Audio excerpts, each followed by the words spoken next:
இவருக்கும் வணக்கம். மகர ராசி நேயர்களுக்கு நிகழ இருக்கும் சூரிய பயிற்சி என்ன மாதிரியான நன்மைகளை எல்லாம் ஏற்படுத்தி கொடுக்க இருக்கு, கிரக நிலைகளின் ரீதியாக அமைய இருக்கும் சாதகங்கள் என்ன, பாதகங்கள் என்ன, மேலும் என்ன மாதிரியான முன்னேற்றங்கள் எல்லாம் உங்களுடைய வாழ்வில் ஏற்பட இருக்குது. சூரிய பகவானை பொறுத்த வரைக்கும் புதனுடைய ஆட்சி வீடான மிதுன ராசியிலிருந்து சந்திரனுடைய ஆட்சி வீடான கடக ராசிக்கு பயிற்சி ஆகிறாரு. இந்த பயிற்சியின் காரணமாக உங்களுடைய வாழ்வில் ஏற்பட்டு கொண்டிருக்கும் துன்பங்கள் அனைத்தும் சூரியனை கண்ட பனி போல் விலகக்கூடிய ஒரு தருணமா இக்காலகட்டம் அமைஞ்சிருக்குதுங்க. அந்த வகையில மகர ராசி நேயர்களுடைய வாழ்வில் குடும்ப சூழ்நிலை ரீதியாகவும் உத்தியோகம், தொழில், வியாபாரம், கலைத்துறை, அரசியல் துறை, மாணவ மாணவிகள், விவசாயத்துறையின் பெண்மணிகள் என அனைவருக்குமே என்ன மாதிரியான நன்மைகள் எல்லாம் ஏற்பட இருக்குது. குறிப்பா இத்தருணங்கள்ல கிரகங்களுடைய சஞ்சார நிலைகள் என்ன என்று பார்க்கும்போது மேஷத்தில் செவ்வாயும், ரிஷபத்தில் குரு பகவானும், மிதுனத்தில் சுக்கிரனும், கடகத்தில் சூரியனும், புதனும், கன்னிராசியில் கேதுவும், கும்பத்தில் சனி வக்ரகதியிலும், மீனத்தில் ராகுவும் சஞ்சரிக்கிறாங்க. இந்த கிரகங்களுடைய சஞ்சார நிலைகளின் காரணமாக என்ன மாதிரியான நன்மைகள் எல்லாம் உங்களுடைய வாழ்வில் ஏற்பட இருக்கு என்பது குறித்தான முழுமையான பதிவு தான் இந்த வீடியோல நம்ம விரிவா பார்க்க போகிறோம். அதற்கு முன்னாடி சூரிய பகவானை பற்றி சற்று விரிவாக தெரிந்து கொள்வோம். சூரிய பகவானை பொறுத்த வரைக்கும் ஒருவருக்கு அரசு அதிகார பதவியை தருபவர் சூரியன் தாங்க. சூரியன் பலமாக இருந்தால் பல யோகங்கள் உண்டாகுங்க. தலைமை பதவியும் அதிகாரமும் ஆரோக்கியமும் அமையுங்க. சூரியனால் ஏற்படும் யோகங்களை நாம் இப்போது பார்க்கலாம். ஒருவருடைய ஜாதகத்தில் சூரியன் யோக நிலையில் இருந்தால் தலைமை பதவி தானாக தேடி வருங்க. உலகமே திரும்பி பார்க்கும் வகையில் குன்றின் மேல் இட்ட விளக்கு போல புகழால் பிரகாசம் அடைவார்கள். அரசு அதிகாரம் இவர்களுக்கு தானாக தேடி வருங்க. சிறந்த நிர்வாகி என பெயர் எடுப்பார்கள். சூரியன் தந்தை காரகன் என்பதால் தந்தையினுடைய பாசம் அபரிமிதமாக இருக்குங்க. தந்தை வழி சொத்துக்கள் கைக்கு வருங்க. அதே போல மனதைரியம் அதிகரிக்குங்க.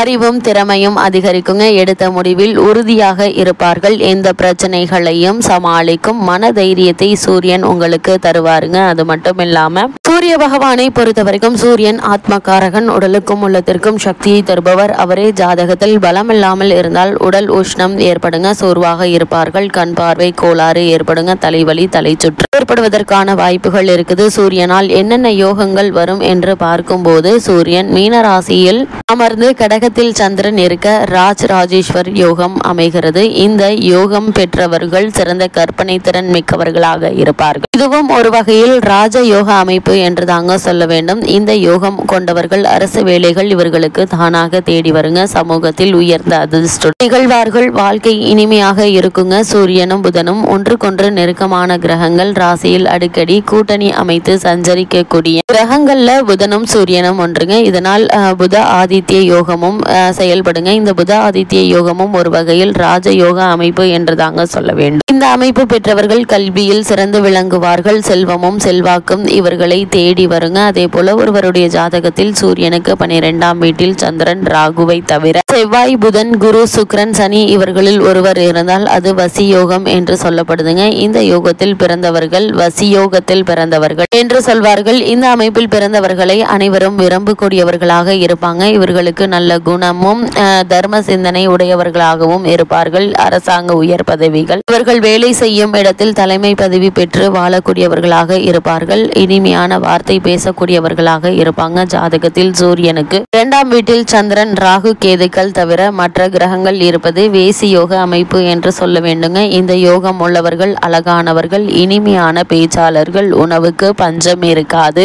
உதவும் குணம் கொண்டவர்கள். 2இல் செவ்வாய் இருப்பது திடமான உடல் அமைப்பு ஏற்படுங்க. 2இல் புதன் இருந்தால் கல்வி அறிவு அதிகரிக்குங்க. 2இல் குரு வித்தைகள் கூடுங்க. சுக்கிரன் இருந்தால் செல்வம் கூடுங்க. சுகபோக வாழ்வு அமையுங்க. 2இல் சனி இருந்தால் பல திருமணம் நடக்குங்க. சூரியனுடன் சனி, ராகு, கேது கூட்டணி பெற்று அமைந்திருந்தால் வேசி யோகம் செயல்படாது. அது மட்டும் இல்லாமல் சூரியன் மேசம், சிம்மம், தனுசு ஆகிய ராசிகளில் ஏதேனும் ஒன்றில் இருந்து 12இல் குரு அல்லது செவ்வாய் இருந்தால் சிறப்பான யோகம் அமையுங்க. அதே போல சூரியன் கடகம், விருச்சகம், மீனத்தில் இருந்து 12இல் புதன், சுக்கிரன், சனி இருப்பது சிறப்பான யோகங்க. சூரியனுக்கு 12இல் புதன் இருந்தால் உலக புகழ் பெறுவார்கள். செல்வ வளம் கிடைக்குங்க. 12இல் செவ்வாய் இருந்தால் புத்திரர்கள் அதிகம் உண்டாகுங்க. சூரியனுக்கு 12இல் குரு சனியோடு இணைந்திருந்தால் உடல் ஊனம் ஏற்படுவதற்கான வாய்ப்புகள் உண்டுங்க. சூரியனுக்கு 2ஆம் வீட்டில் சந்திரன் சஞ்சரிப்பது அல்லது லக்னத்தில் சூரியன் 2ஆம் வீட்டில் புதன் 11இல் சந்திரன் இருக்க வேண்டும். குரு சந்திரனுக்கு 4, 7,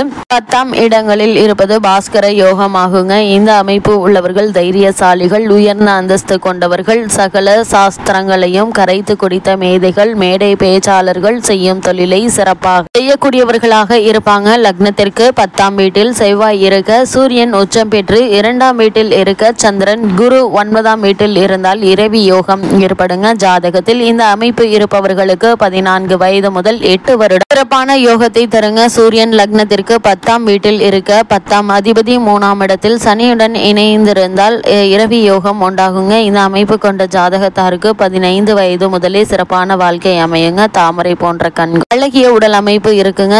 செல்வாக்கு அதிகரிக்குங்க. சூரியன் சந்திரன் இணைந்து மிக பெரிய யோகத்தை தருகிறது. ஒளி கிரகங்களான சூரியன் சந்திரன் இணைந்து 1, 5, 9 ஆகிய இடங்களில் இருந்தால் ராஜயோகம் உண்டாகுங்க. சந்திரன் அஸ்தமனம் அடையாமல் இருக்க வேண்டுங்க. சந்திரன் ஆட்சி உச்சம் பெறுவது சிறப்புங்க. ரிஷபத்தில் சூரியன் சந்திரன் இணைவு, கடகத்தில் சூரியன் சந்திரன் இணைவு சிறப்பு வாய்ந்த ஒரு இணைவா அமைதுங்க. லக்னத்திற்கு 2, 3, 11ஆம் இடங்களில் இணைந்திருப்பது யோகம் என்று தாங்க சொல்ல வேண்டும். அதே போல 4, 7, 10ஆம் வீடுகளில் இணைந்திருப்பது சுமாரான ஒரு யோகத்தை தரக்கூடியதா இருக்குதுங்க. அந்த வகையில மகர ராசி நேயர்களுக்கு இந்த சூரிய பயிற்சி என்ன மாதிரியான நன்மைகளை எல்லாம் ஏற்படுத்தி கொடுக்க இருக்கு என்று பார்க்கும்போது, பாக்கியாதிபதி புதன் உங்கள் 7ஆம் இடத்தில் இருந்து ராசியை பார்ப்பதால் மிக பெரிய நன்மை உண்டுங்க. மற்ற கிரகங்கள் என்னதான் உங்களுடைய மனநிலையை அலக்களித்தாலும் உங்களுக்கே உரிய புத்தி கூர்மையை தூண்டிவிட்டு அதற்கான தீர்வுகளையும் புதன் தருவார் என்பதால் எதையும் நம்பிக்கையோடு எதிர்கொள்வீங்க. அவரோடு வார மத்தியில் சுக்கிரன் இணைகிறாருங்க. 3இல் உள்ள ராகு உங்களுடைய வெற்றிக்கு துணை நிற்குங்க. சூரியனும் பலமாக இருப்பதால் அரசாங்க போட்டித் தேர்வுகள்ல வெற்றி கிடைக்குங்க. எதிர்பார்த்த வேலை வாய்ப்புகள் கிடைக்குங்க. வேலைக்கு ஏற்ற வருமானம் வந்துவிடக்கூடிய ஒரு தருணமா இக்காலகட்டம் அமைஞ்சிருக்குது. திருமண சம்பந்தமான முயற்சிகளை மேற்கொள்பவர்களாக இருந்தீங்க அப்படின்னா சிறு முயற்சியிலேயே நல்ல ஒரு வரன் அமைவதற்கான வாய்ப்புகள் இருக்குதுங்க. இருந்தாலும் சனி பகவான் வக்ரகதியில் செல்ல இருப்பதால் வரனை பற்றி தீர விசாரித்து ஆராய்ந்து அதற்கு பிறகு வரனை நிச்சயிப்பது மிக மிக நல்லதுங்க. மகர ராசினியர்களுக்கு சூரிய பயிற்சி நிகழக்கூடிய தருணங்கள்ல என்ன மாதிரியான விஷயங்களை நீங்கள் கவனமாக இருக்க வேண்டும் என்று பார்க்கும்போது, உங்களுடைய ராசிக்கு 2ஆம் இடத்தில் சனி வக்ரம் பெறுவதால் ஏதோ ஒரு வகையில் அவ்வப்போது மன உளைச்சல் இருந்து கொண்டே இருக்குங்க. உடல் அசதியோடு இருக்குங்க. நீங்கள் வேலை செய்வதில் சோம்பல் அதிகரிக்குங்க. பிள்ளைகளுடைய வழியில் சில பிரச்சனைகளை சந்திக்க வேண்டி இருக்குங்க. பூர்வீக சொத்து பிரச்சனைகள் மனசங்கட்டை தருங்க. திருமண சம்பந்தமான முயற்சிகள்ல தவறான வரனை நிச்சயித்து விடுவதற்கான வாய்ப்புகள் அதிகம் இருக்குதுங்க. அதே போல இத்தருணங்கள்ல உத்தியோகம் பார்க்கும் இடத்திலும் சரி, தொழில் மற்றும் வியாபாரம் செய்யக்கூடிய இடங்களிலும் பாஸ் இஸ் த ரைட் என்ற கொள்கையை பின்பற்றி நீங்கள் உண்டு உங்களுடைய வேலை உண்டு என்று இருப்பது நல்லது. தேவையில்லாத விஷயங்களை நீங்கள் ஈடுபடாமல் பொறுமையாகவும் நிதானமாகவும் இருப்பது மிக மிக அவசியம் என்பதை கிரகநிலைகள் மீண்டும் மீண்டும் அறிவுறுத்துதுங்க. மகர ராசினியர்களுக்கு கிரகநிலைகளின் ரீதியாக கூறப்படும் பரிகாரம் என்று பார்க்கும்போது, பிரதோஷ காலத்தில் அருகாமையில் உள்ள சிவன் கோவிலுக்கு சென்று வழிபடுங்க. அபிஷேகத்திற்கு தேவையான பொருட்களை இயன்றளவு வாங்கி கொடுங்க. எண்ணற்ற நன்மைகள் உங்களுடைய வாழ்வில் ஏற்படும்.